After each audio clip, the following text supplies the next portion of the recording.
விருதுநகர் தனியார் பள்ளியில் நடேசர் நாட்டிய பள்ளி சார்பாக ஸ்ரீவில்லிபுத்தூரில் வீற்றிருக்கும் ஆண்டாளின் சிறப்புகளை போற்றும் வகையிலும் மார்கழி மாதத்தின் சிறப்புகள் மற்றும் பரதநாட்டியத்தின் சிறப்புகளையும் இளம் தலைமுறையினருக்கும் கொண்டு சென்று விழிப்புணர்வை ஏற்படுத்தும் வகையில் இன்று விருதுநகர் நடேசர் பள்ளியிலும் பயிலும் மாணவ மாணவிகள் மற்றும் இதர நடன பள்ளிகளில் பயிலும் மாணவ மாணவிகள் விருதுநகர், அருப்புக்கோட்டை, சிவகாசி ஆகிய பகுதிகளில் இருந்து வசிப்பவர்கள் 11 மாணவ மாணவியர்கள் 30 திருப்பாவை பாடலை பாட அதற்கேற்றாற்போல் 140 பள்ளி மாணவ மாணவிகள் ஆண்டாள் வேடமணிந்து மொத்தம் 151 மாணவ மாணவியர்கள் தொடர்ந்து 30 நிமிடம் 30 நொடிகள் பரதநாட்டியம் ஆடியும் இன்டர்நேஷனல் ரெக்கார்ட்ஸ் மற்றும் அவார்ட்ஸ் உலக சாதனை புத்தகத்தில் இடம் பிடித்தனர்.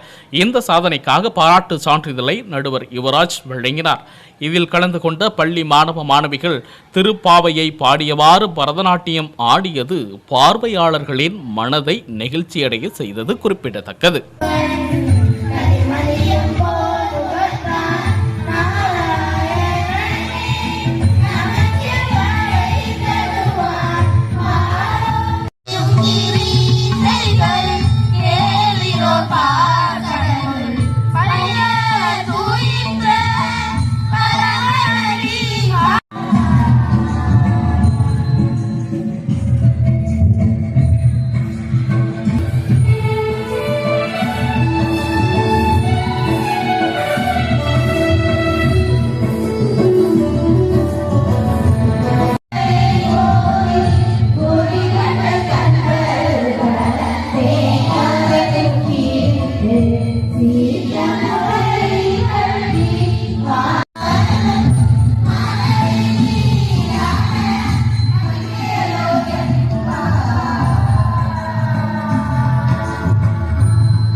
இங்க 151 மாணவர்கள் ஆண்டாள் வேடம் விட்டு ஆண்டாளோட பெருமையை திருப்பாவை 30 திருப்பாவை மூலமா 33 நிமிஷம் 30 வினாடி நாங்க நடனமா ஆடி எங்க உலக சாதனையை இங்க நடத்தி முடிச்சிருக்கோம். இதுக்கு நாங்க 2 மாதங்களா நாங்க இதுக்கு பயிற்சி எடுத்துட்டு வந்துட்டு இருக்கோம். அதே மாதிரி இங்க அதை பாடி ஆடி இருக்கோம். அதுதான் ரொம்ப இதுல ஸ்பெஷலே. 11 மாணவர்கள் பாடி 140 மாணவர்கள் இதுக்கு நடனம் ஆடி இருக்காங்க. ஆண்டாள் வேடம் அணிந்து ஆடி இருக்காங்க. அதுதான் இதோட பெருமையே. யுஎன் புக் ஆஃப் ரெக்கார்ட் சாதனை இதில் நாங்கள் புரிஞ்சிருக்கோம். நடேசர் நாட்டியாலயன்ற நிறுவனத்தை 20 வருஷமா நடத்தி வரேன். நூற்றுக்கணக்கான மாணவர்கள் பரதமும் பாட்டும் கற்றுக்கிறாங்க. இன்றைக்கி நாங்கள் யுஎன் புக் ஆஃப் ரெக்கார்ட்லேருந்து ஒரு உலக சாதனை நிகழ்ச்சி பண்ணி சக்ஸஸ் பண்ணியிருக்கோம். அதில் என்ன பண்ணியிருக்கோன்னா 140 மாணவர்கள் ஆண்டாள் வேஷம் அணிந்தும் 11 மாணவர்கள் 30 திருப்பாவை வாய்நாள் பாடியும் லைவ் ப்ரோக்ராமாக பாடியும் இன்றைக்கி உலக சாதனை பண்ணியிருக்கோம். இந்த உலக சாதனை சக்ஸஸாக நிறைவு பெற்றிருக்கு. தேங்க்யூ. ஓகே.